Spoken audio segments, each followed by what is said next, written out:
نقول أفخم إطلالة على النيل كله بلا منازع أو منافس، ولا نقول إننا لما بنكون هناك جوه الأوتيل ده بالذات بنكون شايفين كل البواخر اللي بتعدي بأشكالها وألوانها وأحجامها؟ لا، ومش بس كده، ده كل جزء من الأوتيل لازم تكون شايف إطلالة بانورامية تحفة كشف نيل القاهرة الرائع كله. ويا سلام بقى لما الأنوار والإضاءات الليلية تبدأ تكشف جمال معالم القاهرة ونيلها. لا، وكل ده وانت قاعد في مطعم أو كافيه جوه الفندق برضه. تبقى شايف من المطعم وانت قاعد فندق سوفيتيل الجزيرة الشهير جدا، وكمان تبقى شايف الأوبرا، دار الأوبرا المصرية، وتبقى شايف برج القاهرة والمراكب بقى الصغيرة والكبيرة اللي بتبحر في النيل الرائع. لا، وكمان تقدر تلاقي أجمل تخت شرقي وحفلات طرب من الزمن الجميل جوه برضه نفس الفندق. ولا وانت هناك برضه بتلاقي ممشى مليان نخل وشجر، وكل ده وانت بتتمشى يعتبر جوه النيل نفسه، ومحدش بقى مزحمك، والمكان تحسه ملكك لوحدك بس. لا، وكمان باخرة فاخرة خاصة بالأوتيل تقدر تاخدها وتبحر بيك ساعتين كاملين في النيل مع برامج احتفالية متكاملة سواء على الغداء أو العشاء. حتى لو نفسك في مطعم في دور عالي جدا في الدور 40، والمطعم ده يكون دوار بيلف بزاوية 360 درجة تكشف لك النيل كله من كل اتجاهات، برضه هتلاقي. وبرضه مش عاوزين ننسى من أكبر حمامات السباحة اللي موجودة على النيل في دور عالي جدا، وجايبة برضو إطلالة بانورامية روعة للنيل كله. وأخيرا بقى وليس آخرا، سينما وانت قاعد في مكانك تقدر تشوف منها أحلى إطلالة للنيل.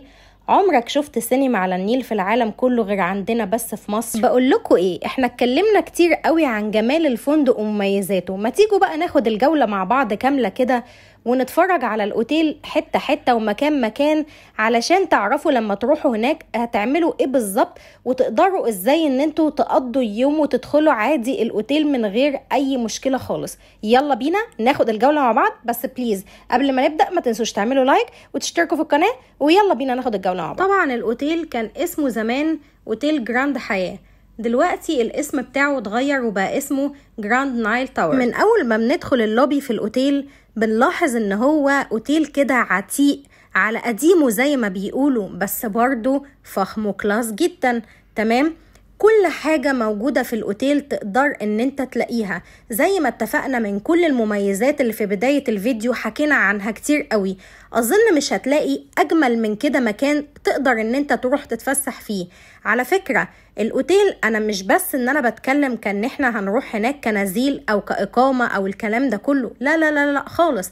أنا بتكلم في الأوتيل إن أنت ممكن تعمله كفسحة، فيها حاجات كتيرة جدا تتعمل جوه الأوتيل، يعني فيها فسح وخروجات وجولات متعددة تقدر وانت هناك في الأوتيل تعملها وتستمتع بيها وتنبسط. يعني مثلا هتلاقي كده من ضمن الحاجات قعدات حلوة قوي في اللوبي، قدامها بقى كده جميع أنواع الجاتوهات الغربية الجميلة والحلويات الشرقية والغربية والكرواسون والمخبوزات الحلوة والحدقة والدنش والكلام ده كله. عندهم حاجات متنوعة كتيرة جدا تقدروا ان انتوا تنقوا منها مع الشاي العربي الأصيل، لان في خلايجة كتيرة جدا موجودين في المكان، فبينزلوا لهم برضو القهوة العربي اللي هم بيحبوها.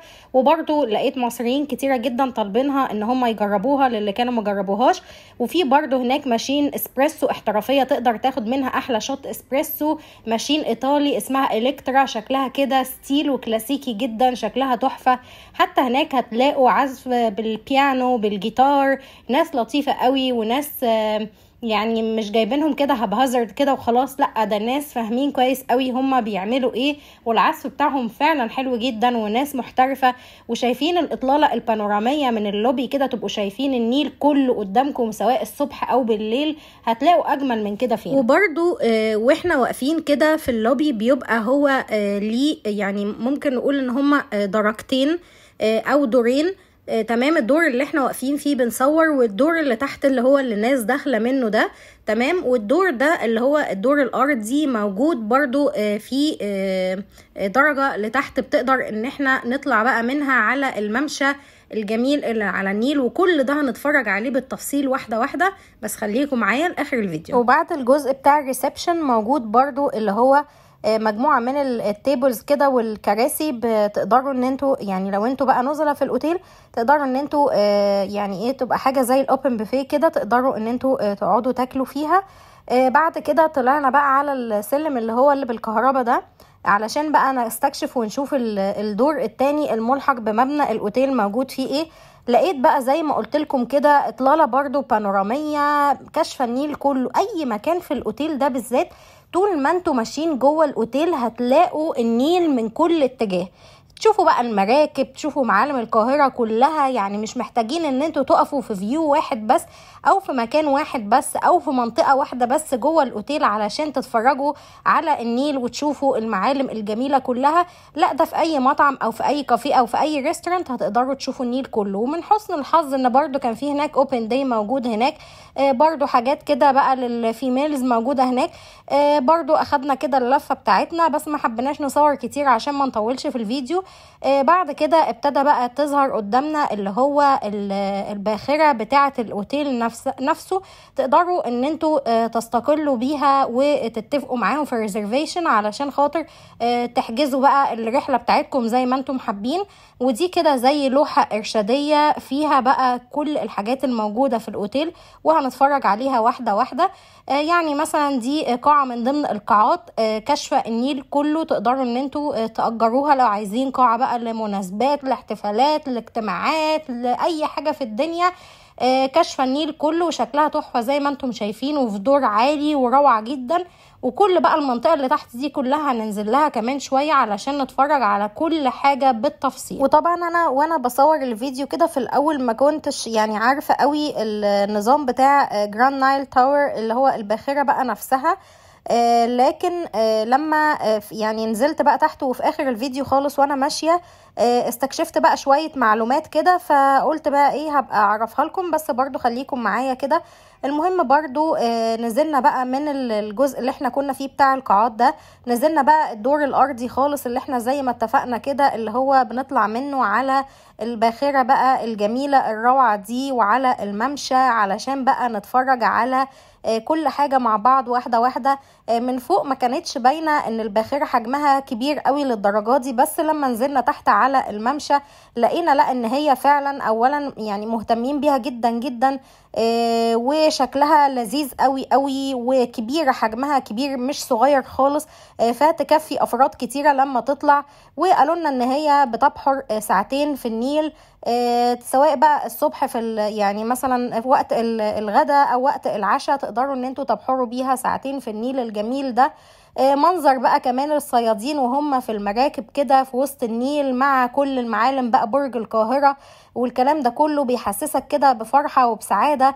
وحتى اللي هو المركب اللي هي بتتصور دي مركب اسمها كافي لوكا، دي برضو بتبقى عبارة عن مركب كده بتطلع برضو من دش كده معين بتاخدوه وبيلف بيكو لفة في وسط النيل. بعد كده ممشى رائع بالشكل اللي انتم شايفينه ده، مهتمين برضو بيه جدا، والممشى نظيف قوي، وتبقوا شايفين كده الاوتيل على يمينكو وعلى شمالكو النيل كله. ودي كده ديكوريشن كده بتاعة القرية النوبية، المطعم اللي احنا هندخل نتغدى فيه دلوقتي مع بعض، وافرجكم على كل حاجة في المطعم الجميل ده واقول لكم بالظبط عملنا فيه ايه وايه البرامج اللي موجودة فيه. وكل المطعم بقى شايف منظر النيل الرائع ده كله. المطعم اسمه مطعم القرية النوبية. طبعا في الاوتيل موجود في مطاعم متعدده كتير قوي قوي، كلهم تقريبا جوه اللوبي وبرضه هنتفرج عليهم. لكن احنا طبعا هنبدا مع بعض بمطعم القريه النوبيه اللي انتم شايفينه الازاز الجميل ده، كله بقى مطعم كده بانورامي برضو، شايف كل النيل كده وانت قاعد بقى تشوف منظر النيل الصبح، تشوفه ساعة الغروب، تشوفه ساعة الشروق، تشوفه بالليل بقى في اضاءات النيل الجميلة قوي. وانا حاولت اقرب لكم لاقرب نقطة كده من النيل، مش هتحتاج بقى ان انت تدفع تيكت والكلام ده علشان تتفرج على النيل وتبقى قريب منه كده، ولا بقى فيه زحمة ولا فيه دوشة ولا فيه الحاجات دي خالص. انت والنيل والشمس والقاهرة ومعالمها الجميلة والهدوء والاستجمام والذكريات الجميلة، هتلاقي أجمل من كده فين بقى؟ وتتفرج على الأتوبيسات النهرية وعلى مبنى الإذاعة والتلفزيون، وهتتفرج كمان على اللانشات اللي هي بتأمن برضو الحدود بتاعة النيل أو المنطقة بتاعة النيل عموما بصفة عامة. وتشوفوا بقى الكباري الموجودة هناك بقى، من كوبري بقى قصر النيل لكباري كتيرة موجودة هناك. يعني بصوا مفيش أجمل من كده. يعني ده من ضمن الأوتيلات اللي فعلا كاشف منظر كبير جدا وكتير ومعالم كتيرة في القاهرة على النيل. فعلشان كده ده من الحاجات المميزة قوي قوي ان انتوا لو حابين تتفرجوا على معالم القاهرة في حاجة كده تكون كلاس ورايقة، انصحكم تروحوا هناك. يلا بقى نتفرج على مطعم القرية النوبية اللي احنا دخلناه. تدخلوا بقى كده تحسوا نفسكم ان انتوا داخلين في النوبة بقى، اللي هو الديزاين بتاع اسوان بقى والاقصر وسينا بقى والحاجات دي كلها واهل النوبة وكده. المهم بقى دلوقتي احنا ندخل بقى المطعم مع بعض علشان افرجكم بقى على الديكوريشن الموجود هناك. بصراحة يعني انا يعني محسيتش ان الديكوريشن قوي يوحي بالنوبة من جوه، لان انا حاسة ان ده شبه الحاجات اللي هي بتاعت واحد خطاب والحاجات اللي هي بتاعت العرب والحاجات البدوية وكده. لكن مفيش مشكلة عادي لان هو معمول من زمان، فممكن يكونوا ما ركزوش قوي في النقطة دي.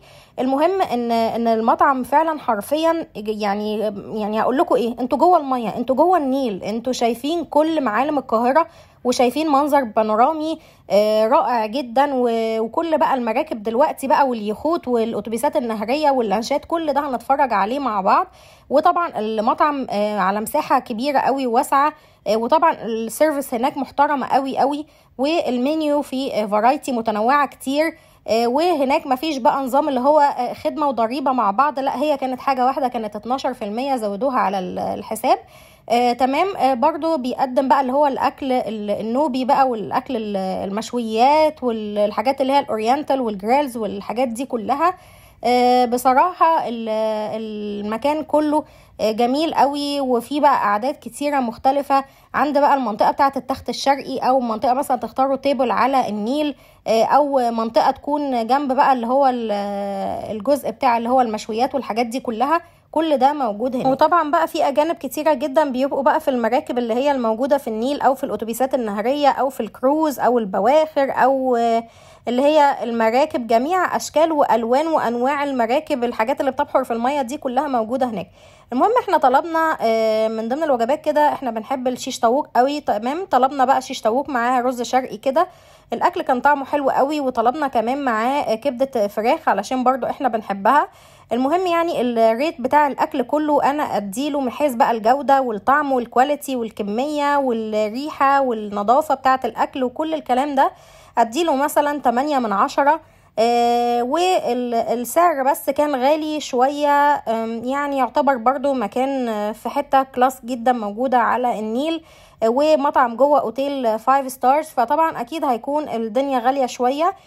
لكن يعني ده يعتبر البارتيشن اللي ممكن تروحوا هناك تلاقوه زحمة. بعد كده برضو طلبنا كده ليمون بالنعناع علشان بقى نستعد للحفلة بتاعة التخت الشرقي، اللي هم كام كرسي اللي موجودين دول بقى هيجي عليهم كمان شوية الناس بقى اللي هم بتوع الطرب الأصيل بقى، العزف بقى بالعود وبالطبلة وبالرق وبالحاجات الجميلة دي كلها.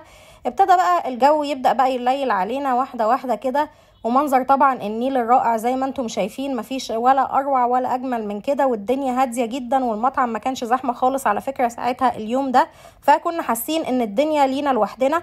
وزي ما انتم شايفين المركب اللي معدي اللي انا كنت لسه مفرجه لكم من شويه كان جنب الكروز بتاعه الاوتيل دي بقى، اللي هي كافي لوكا، تقدروا ان انتم تحجزوها من على اي بيج موجوده تبعها، وبتستقل بيكو، بتبحر بيكو في الميه، وبتنقوا منها المنيو اللي انتم حابينه من الانواع الاكلات اللي انتوا حابينها، لغايه ما بتخلصوا وتسمعوا بقى الميوزك والاغاني والكلام الجميل ده كله، وتخلصوا الرحله بتاعتكم وترجعوا بالسلامه. وبعد كده هفرجكم بقى دلوقتي معايا على اللي هو التخت الشرقي بقى. بدأ كده تمام. كان علشان تحضروا لو انت قاعد طالب حاجة جوه المطعم كان 20 جنيه للفرد. لو انت مثلا هتدخل هناك هتتغدى، فممكن عايز تكمل للتخت الشرقي هتدفع 20 جنيه للفرد زائد سعر الغدا بتاعك. لكن لو انت داخل على التخت الشرقي على طول وعايز بس تشرب حاجة والحاجات دي كلها، ممكن بس تدفع 300 جنيه للمشروبات والتخت الشرقي وتسمع بقى هناك الطرب الأصيل على النيل. أسيبكم بقى تستمتعوا شوية ونرجع تاني علشان نكمل باقي الجولة في الأوتيل وهعرفكم تفاصيل عن السينما والمطاعم الباقية ونفنش الفيديو.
المهم ان مطعم القرية النوبية كان يعني في جزء كده اندور، بعد كده بقى في جزء اوت دور بتبقوا برضو شايفين برضو منظر النيل كله. هنتفرج بقى عليه دلوقتي مع بعض، بس اوريكم كده. بصوا شايفين الجيم الرايق ده كده على البحر بقى، ولا اروع جميل جمال ملوش مثال.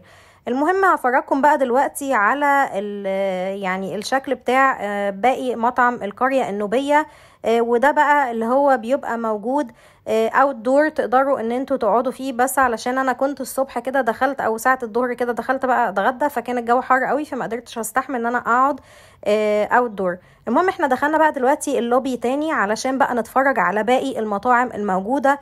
لقينا بقى مثلا مطاعم من ضمن المطاعم مطعم اسماك موجود هناك، يعني مطعم بتاع سمك، يعني عشان ما نقولش بس اسماك ويطلع مطعم اسماك ده حاجة تانية غير اللي احنا في دماغنا فيها، لان في مطعم اسمه اسماك. المهم يعني فبرضه لقيت بقى اللي هو شكل النافورة بقى الجميلة دي كده، فحسيت فعلا انا بقى داخل على اي مطعم سمك بقى. وموجود برضه اللي هو يعني عاملينه كده زي نظام بقى ايه صخر بقى وسمك وبحر بقى ومغارة. تدخل بقى جوه تلاقي بقى احواض السمك موجودة كتير هناك، معمولة برضو باللون الازرق كده، برضو الديكوريشن الموجود كده شوية. فحسيته ان هو رايق قوي وشيك قوي قوي، عاملين زي الكيف كده او الكهف، تقدروا ان انتوا تقعدوا هناك بقى تاكلوا هناك احلى سمك.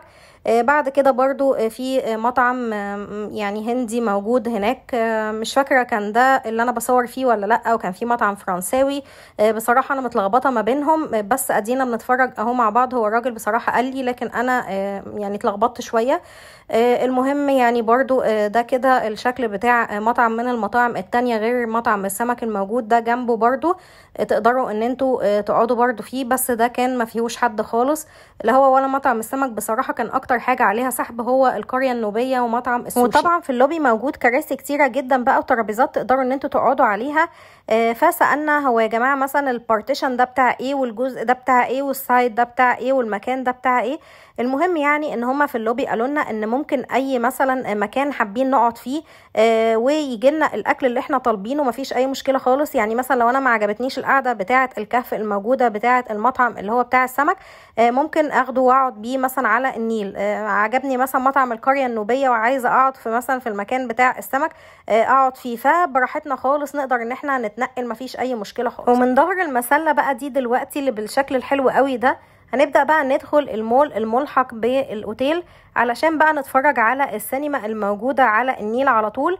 خليكم فاكرين المكان ده عشان هندخله كمان شويه. وده برضو بارتيشن كده فيه بقى سوفينيرز والحاجات دي كلها والهدايا والجيفت شوب والكلام ده كله، تقدروا ان انتوا تعملوا منها شوبينج، تشتروا منها اللي انتوا عايزينه. وطبعا لقيت اللي هو المركب اسمها ماركيز بوت باي جراند نايل تاور. تمام، تقدروا ان انتوا تاخدوا من عليها الارقام وتحجزوا او تتصلوا بقى تسالوا على الاسعار، عشان طبعا هي متجدده باستمرار. واخر مطعم هنتفرج عليه مع بعض هو مطعم السوشي، موجود برضو هناك الحاجه فريش. تقدروا ان انتوا تطلبوا منها اوردر باي اوردر. وده شكل برضو المكان برضو اللي هناك بتاع بقى الاكل السوشي ده، تحسوه كده ايه.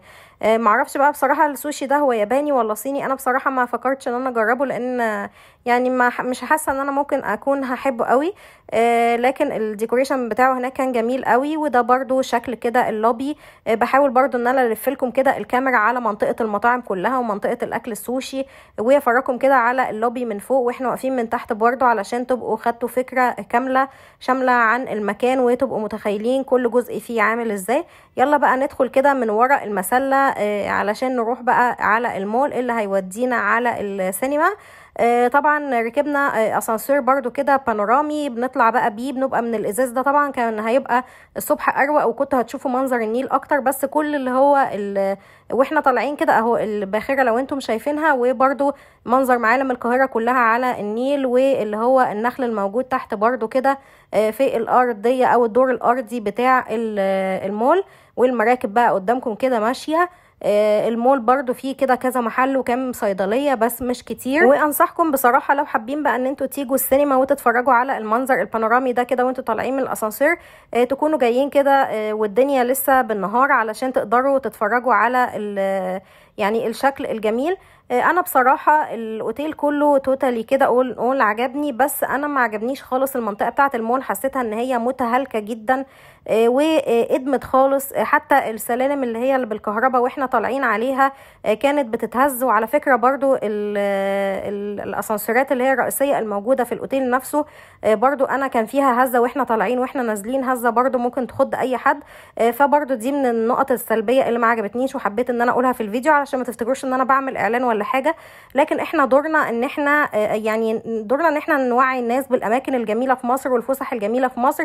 وكمان الفيديو ده انا بكون مترجماه للاجانب علشان لو حابين يتفرجوا عليه وييجوا برضو يبقوا شايفينه. وده بقى شكل السينما كده، هي مش كبيره قوي، هي صغيره فيها قاعتين تقريبا. هجيب لكم الكاميرا عليها دلوقتي. يعني مثلا دي اول قاعه، وبعد كده في سلم كده صغير، وفي بقى القاعه اللي هي التانية دي. هي سينما مش كبيرة، حجمها صغير، لكن برضو عشان تبقوا فاهمين ان هي مش سينما يعني مفتوحة، لا هي سينما مغلقة عادي جدا. لكن المكان بتاعها اللي هو مثلا تقدروا تاخدوا منه درينك، تاخدوا منه مثلا بوب كورن، الحاجات دي كلها، كل الحاجات دي موجودة على النيل. بس تقدروا ان انتوا تستمتعوا بالمنظر البانورامي ده للناس اللي بتحب بقى تشوف النيل الصبح او بالليل، على حسب بقى الوقت اللي انتوا هتنقوه. لكن برضو انا عندي ملحوظة ان السينما متهالكة بنسبة كبيرة، يمكن علشان سعرها رخيص، تقريبا التذكرة مثلا من 50 ل70 جنيه على حسب ايام الاسبوع. فبرضو ده يعني بيخلي ان الرجل تكون كتير عليها وزحمة شوية، فممكن هو ده اللي يخليها تكون متهالكة. وغير كده شوية انا يعني حسيت ان السينما شوية يعني الناس اللي فيها ممكن يكونوا يعني فيها معاكسات شويتين، انتوا اكيد فاهميني انا اقصد ايه. فبرضو انا مرتحتش نفسيا فيها، فبرضو اتمنى ان هم يهتموا بالموضوع ده. وبكده يكون خلصت جولتنا. اتمنى ان يكون الفيديو عجبكم، واتمنى ان يكون فعلا انبسطتوا ان احنا بنحاول ان احنا نبين يعني المعالم الجميلة في مصر والاماكن اللي انتوا ممكن تزوروها. بغض بقى النظر، في ناس هتفضل تقول لي ده المكان ده للاغنياء بس، لا ده المكان ده مش اي حد يدخله، لا بالعكس خالص. انا دخلت اهو قدامكم، مفيش حد اتكلم معايا ولا اي حاجة، تقدروا تعملوا حاجات كتيرة جدا هناك. وبرده في اماكن كتيرة جدا بتتصور من يعني ايه، من السهل ان انتوا تدخلوها او بتبقوا عارفينها. لكن انا بحاول ان انا اصور اماكن جديدة ممكن انتوا ما يكونش في بالكم خالص ان ده ممكن مكان ينفع ان احنا ندخله عادي خالص من غير اي مشكلة ونستمتع فيه. فهنا بقى ده انا بحس ان انا بستمتع بالموضوع ده، ان انا بحاول ان انا اعرفكم اماكن جديدة علشان اعرفكم ان انتوا تقدروا تدخلوا اي مكان عادي، مفيش اي مشكلة خالص طالما احنا بندخل نكون يعني بذوقنا وبأدبنا وبشياكتنا وبلباقتنا وكل حاجه بننبسط هناك وتستمتعوا وتقدروا تعملوا هناك كل اللي انتوا عايزينه في اطار الاحترام والذوق والادب. طبعا هتلاقوا هناك احسن خدمه وتاخدوا كل اللي نفسكم فيه وتنبسطوا انتوا وكل حبايبكم واللي معاكم. اتمنى ان يكون الفيديو عجبكم. لو عجبكم الفيديو ما تنسوش تعملوا لايك لان ده بيفرق معايا كتير وكمان يساعد على انتشار الفيديو لناس اكتر. وكمان ما تنسوش تشتركوا في القناه وتفعلوا الجرس عشان يوصلكم كل جديد من قناتي وتدعموني ان انا استمر. بليز بقى ما تنسوش اللايك علشان ده بيفرق معايا كتير وبيحسسني ان انا عملت حاجه بسطتكم. ميرسي جدا ليكم. اشوفكم في فيديو جديد. باي باي.